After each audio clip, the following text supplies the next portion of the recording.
Hi, this is Ali Naseem here from eFlux, and I'm proud to host this Hangout where we're going to discuss customer experience, also known as CX, and how that brings value to your customers as well as to your bottom line. Today we have our first speaker and our offering partner, Mike Wittgenstein from Story Miners. Welcome to the show, Mike. Thanks, Ali. It's good to be here with you. Okay, so first question I have here is what is customer experience and why is this so important for us, especially today? Good question. Great place to start. In my opinion, customer experience is everything your brand does for your customers minus everything your business processes do to them and how it makes them feel. That's a very holistic approach to understanding what customer experience is.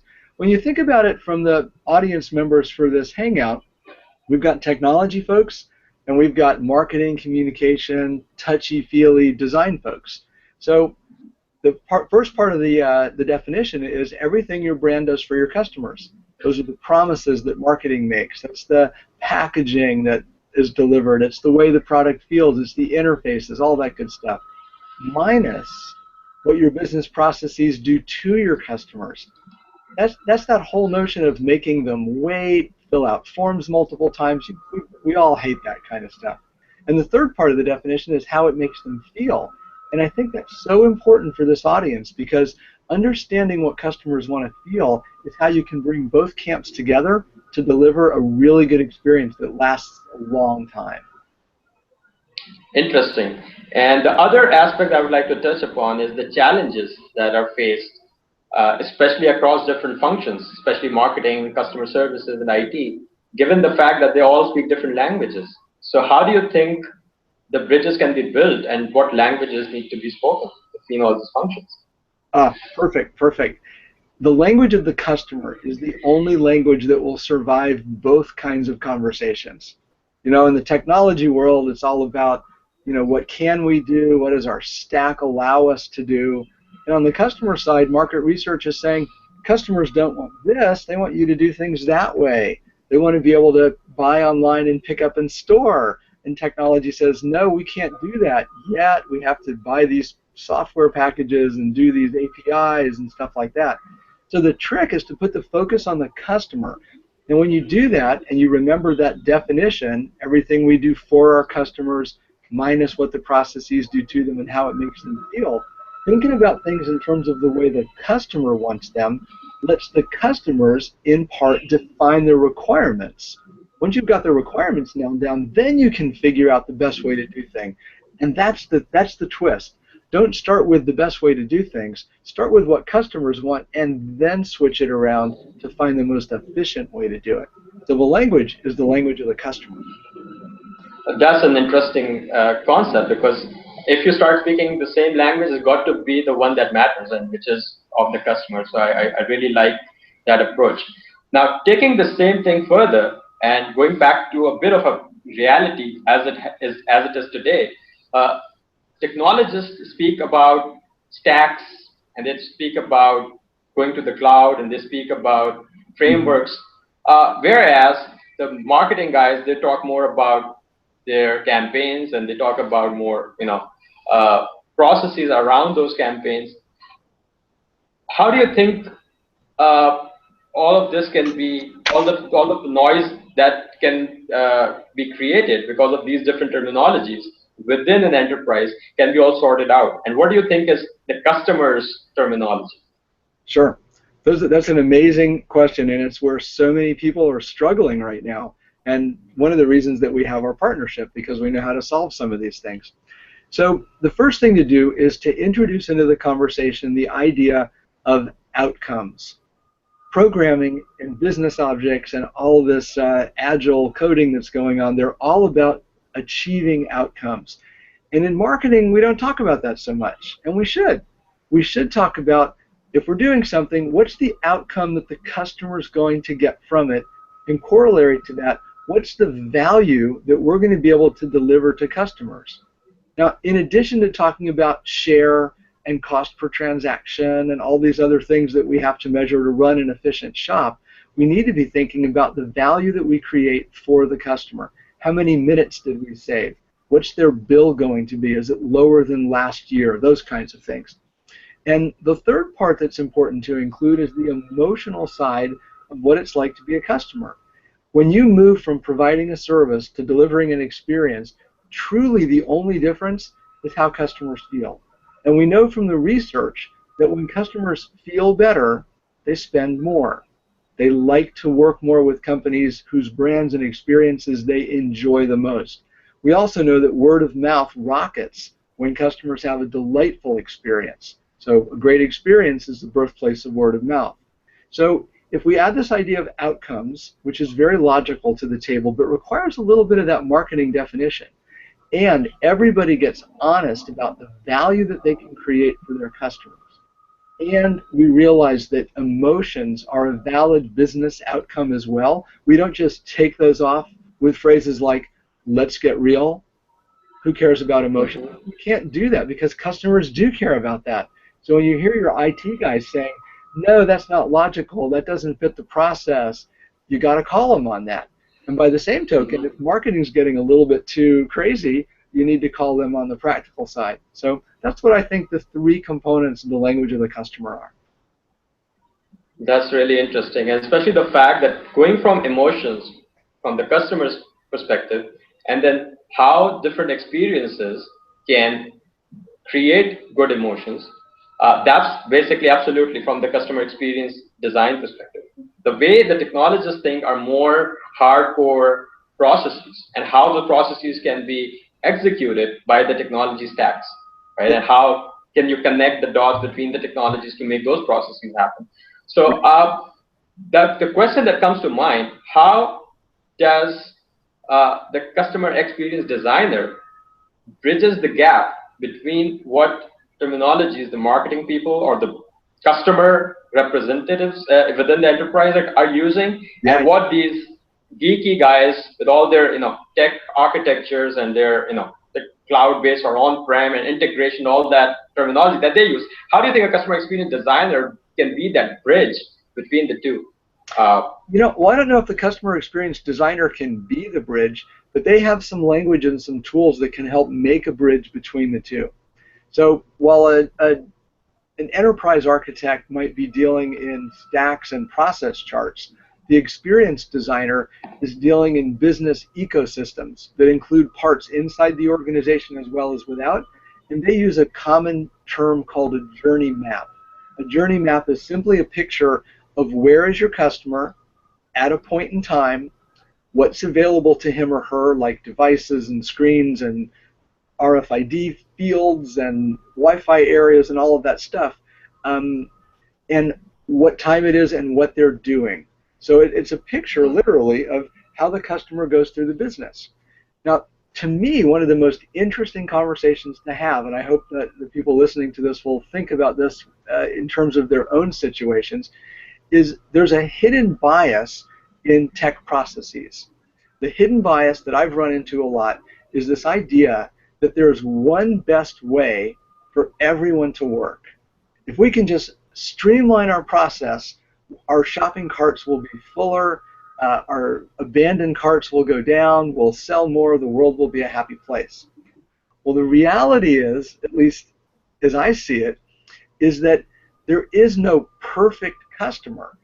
If you design for the perfect customer, every other customer that walks in is an imperfect customer or probably a problem customer.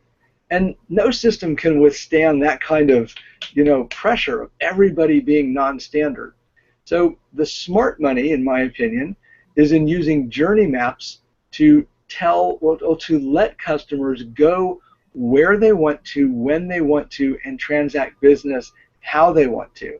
Then it becomes the job of the technology team to be able to deliver the experience in the way and in the order the customer wants. Now, that's not news for technology. That's just agile. That's object-oriented. That's been around for a long time. What's been missing is the language to talk between the two. So I think you take your journey map on the top that shows where your customer might be, and then you support multiple possible encounters so that wherever the customer shows up, you're aware that they're there. You can bring up their prior history. You may understand their intent. And from that, you can get to what I consider the holy grail of customer service and experience, which is anticipation.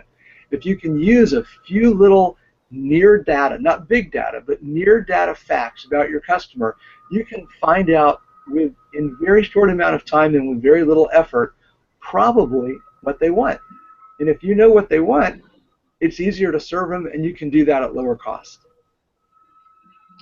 Yeah, I appreciate all that description here, and that makes a lot of sense, especially if you look at the CIO's world and sitting on top of these tightly integrated ERP systems that got to work every time, because we're talking about, in some cases, millions and millions of transactions a day, right? So consistency, compliance, security, and all those other things are usually the top priority, right, when it comes to the IT.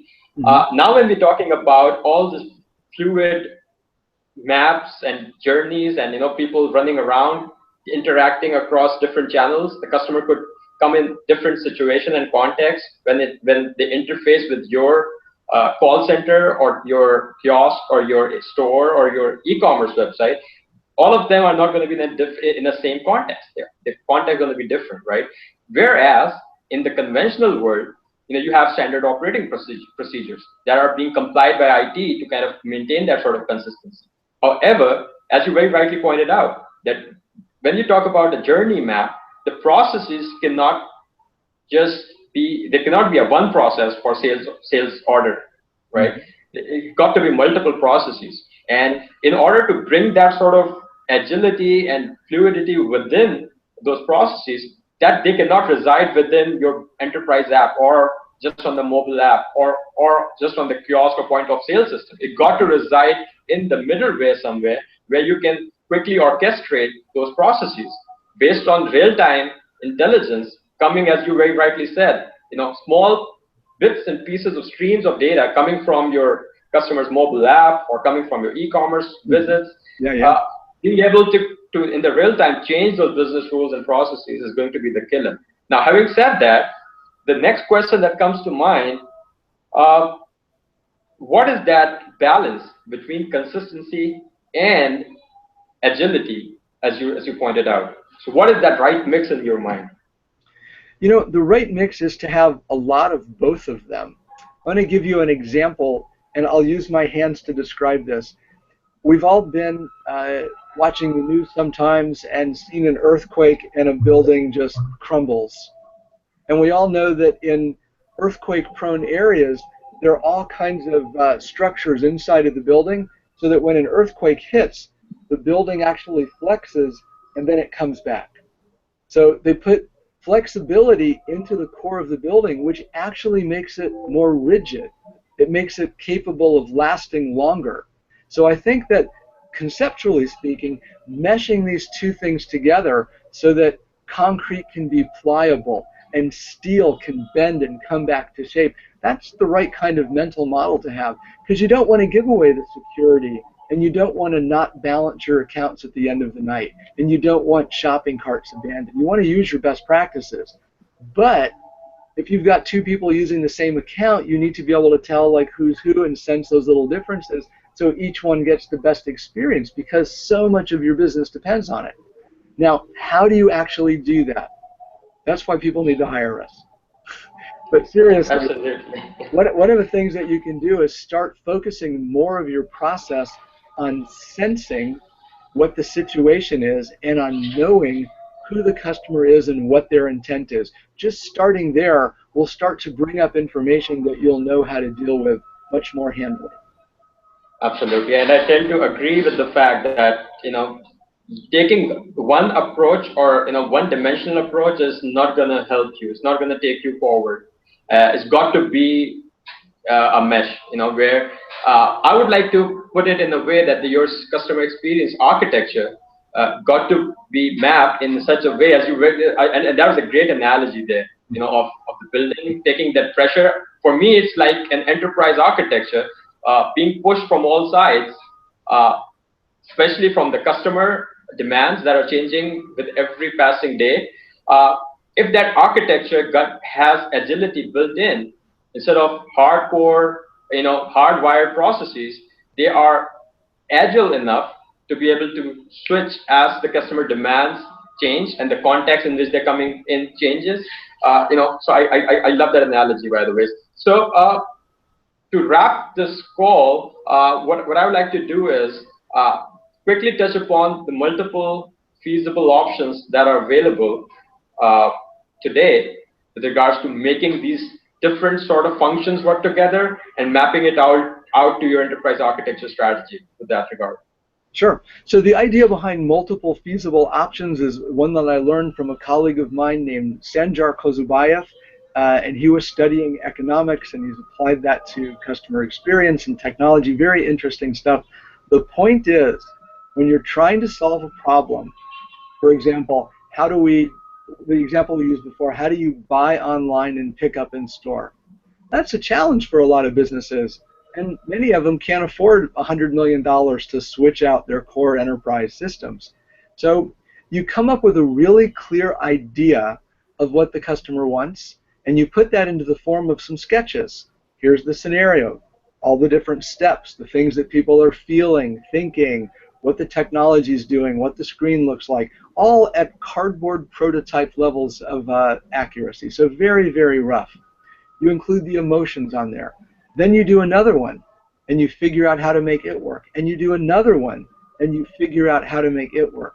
So you're basically, you're building a language of possibilities that you can use to counteract the usual, we can't do that because our stack doesn't allow us mentality. So what we're doing is we're turning up the volume knob on the voice of the customer by giving them several different ways to get things done. If you start to solve for all of those at one time, you're using a little bit more of your thinking process, but you're also going to be delivering a better experience, a better value for customers, and you're going to find the cleverest way to get your stack to change the experience it can offer at the lowest cost. So let's pick up on that next time. Yeah, that was spot on, and exactly that's going to be the topic, to do a bit of a deeper dive into what sort of architectures you can design with that customer experience and the customer sitting right in the center. And we'll touch upon how the cloud-based applications and integration cloud and all those other technologies that have come in to the market to serve exactly that sort of purpose. How does big data count in? How does the big data, your mobile app strategy, your e-commerce strategy, and your middleware integration strategy all tie up, and how cloud is a game changer with regards to that. So we're going to touch upon that in the next Hangout. Thanks a lot, Mike. I appreciate the time, and that was a great session. Thanks a lot for all the great insights. Take care. Talk to you next time. Take good care. Bye-bye.